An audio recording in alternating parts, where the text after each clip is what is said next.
ओम श्री गुरुवे नमः। ज्ञान गीता के इस मंच पर आपका सादर अभिनंदन। सोमवार का व्रत रखने वाले सभी भक्तों को भगवान शिव की यह कथा अवश्य सुननी चाहिए। आइए जानते हैं भाग्य का लिखा बदल देने वाले अवघड़दानी के दान की इस पावन कथा को। किसी नगर में एक धनी व्यापारी रहता था। दूर दूर तक उसका व्यापार फैला हुआ था। नगर के सभी लोग उस व्यापारी का बहुत सम्मान करते थे। इतना संपन्न और सम्मान प्राप्त होने के बावजूद भी वह व्यापारी बहुत दुखी था, क्योंकि उसका कोई पुत्र नहीं था, जिस कारण अपनी मृत्यु के पश्चात व्यापार के उत्तराधिकारी की चिंता उसे हमेशा सताती रहती थी। पुत्र प्राप्ति की इच्छा से व्यापारी प्रत्येक सोमवार को भगवान शिव की व्रत पूजा किया करता था और शाम के समय शिव मंदिर में जाकर शिव जी के सामने घी का दीपक जलाया करता था। कई वर्षों से अनवरत उसकी ऐसी भक्ति को देखकर मां पार्वती प्रसन्न हो गईं और भगवान शिव से उस व्यापारी की मनोकामना पूर्ण करने का निवेदन करने लगीं। भगवान शिव बोले, देवी, इस संसार में सबको उसके कर्म के अनुसार ही फल की प्राप्ति होती है। जो प्राणी जैसा कर्म करते हैं उन्हें वैसा ही फल प्राप्त होता है। मेरे इस भक्त के कर्म में संतान का सुख नहीं लिखा हुआ है, जिस कारण से इसके कोई संतान नहीं है और मैं विधि के विधान में हस्तक्षेप नहीं करता। शिवजी द्वारा समझाने के बावजूद भी मां पार्वती नहीं मानी और व्यापारी की मनोकामना पूर्ति हेतु वे शिवजी से बार बार अनुरोध करती रहीं। अंततः माता के आग्रह को देखकर भगवान भोलेनाथ को उस व्यापारी को पुत्र प्राप्ति का वरदान देना पड़ा। वरदान देने के पश्चात भोलेनाथ मां पार्वती से बोले, आपके आग्रह पर मैंने पुत्र प्राप्ति का वरदान तो इसे दे दिया है, परंतु इसका यह पुत्र 16 वर्ष से अधिक समय तक जीवित नहीं रहेगा। उसी रात भगवान शिव ने उस व्यापारी के स्वप्न में आकर उसे पुत्र प्राप्ति का वरदान दिया और साथ में उसके पुत्र के मात्र 16 वर्ष तक जीवित रहने की बात भी बताई। भगवान के वरदान से व्यापारी को खुशी तो हुई, लेकिन पुत्र के अल्पायु होने की चिंता ने उस खुशी को नष्ट कर दिया। व्यापारी पहले की तरह ही सोमवार के दिन भगवान शिव का विधिवत व्रत करता रहा। कुछ महीनों के बाद उसके घर एक अति सुंदर बालक ने जन्म लिया और घर में खुशियां ही खुशियां भर गईं। बहुत धूमधाम से पुत्र जन्म का समारोह मनाया गया, परंतु व्यापारी को पुत्र जन्म की अधिक खुशी नहीं हुई, क्योंकि उसे पुत्र के अल्प आयु होने का रहस्य पता था। जब पुत्र 12 वर्ष का हुआ तो व्यापारी ने उसके मामा के साथ उसे पढ़ने के लिए काशी भेज दिया। लड़का अपने मामा के साथ शिक्षा प्राप्त करने हेतु चल दिया। रास्ते में जहाँ भी मामा भांजे विश्राम हेतु रुकते, वहीं यज्ञ करते और ब्राह्मणों को भोजन कराते। लंबी यात्रा के बाद मामा भांजे एक नगर में पहुँचे।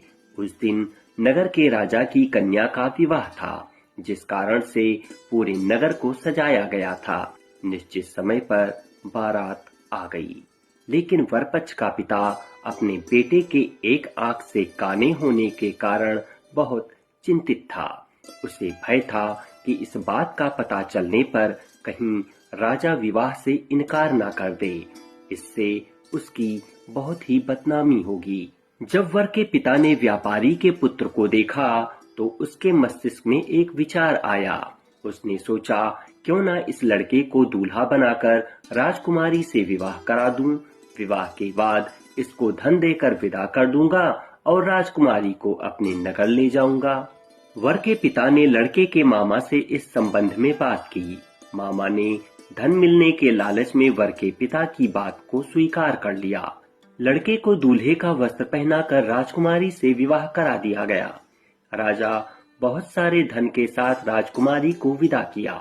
शादी के बाद लड़का जब राजकुमारी के साथ लौट रहा था तो वह सच को छिपा न सका और उसने राजकुमारी के दुपट्टे पर चुपके से लिख दिया कि हे राजकुमारी, तुम्हारा विवाह तो मेरे साथ हुआ है, लेकिन मैं अभी काशी पढ़ने जा रहा हूँ और अब तुम्हें जिस नवयुवक की पत्नी बनना पड़ेगा वह एक आंख से काना है।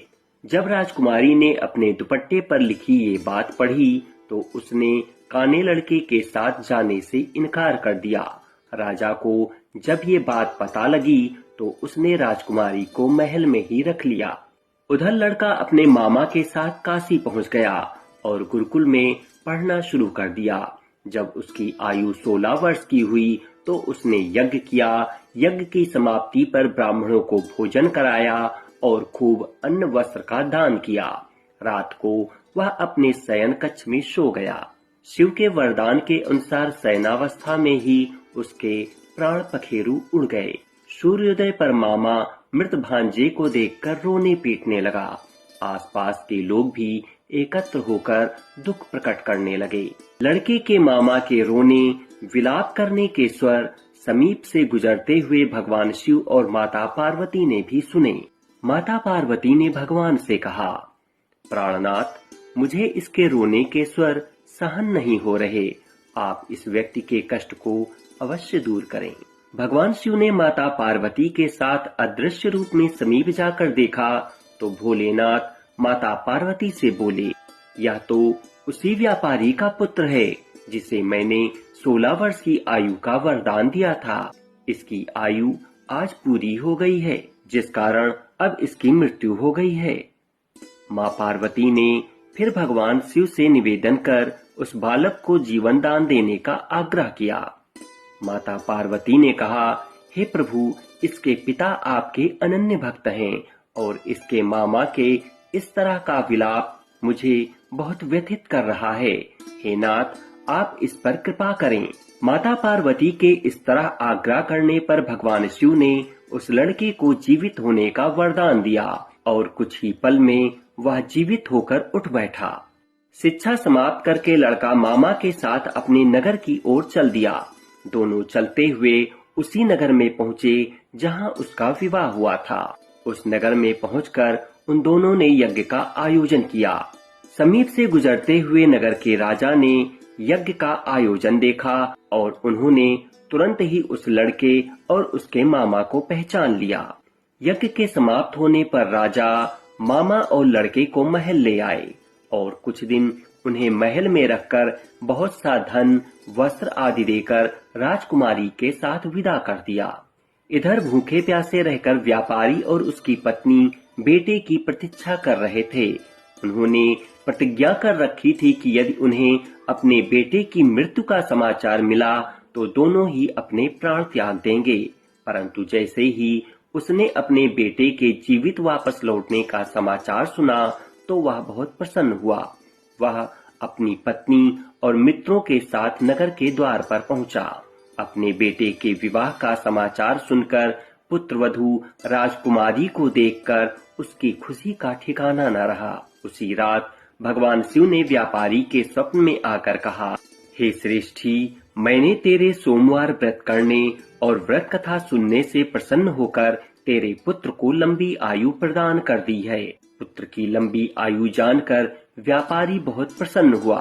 शिव भक्त होने तथा सोमवार का व्रत करने से व्यापारी की सभी मनोकामनाएं पूर्ण हुईं। इसी प्रकार जो भक्त सोमवार का विधिवत व्रत करते हैं और व्रत कथा सुनते हैं, उनकी सभी इच्छाएं पूरी होती हैं। तो बोलिए शिव शंकर भगवान की जय। जिस तरह से भगवान शिव एवं माता पार्वती ने व्यापारी का उद्धार किया, ऐसे ही हम सभी का कल्याण करें। कथा अच्छी लगी हो तो कमेंट में शंकर भगवान की जय व माता पार्वती की जय अवश्य लिखें। साथ ही वीडियो को लाइक और शेयर करना ना भूलें। चैनल पर नए हैं तो चैनल को अभी तुरंत सब्सक्राइब कर लें। शीघ्र मिलेंगे एक नई वीडियो में एक नई कहानी के साथ। तब तक मैं विवेक कुमार श्रीवास्तव आपसे विदा चाहूंगा। धन्यवाद।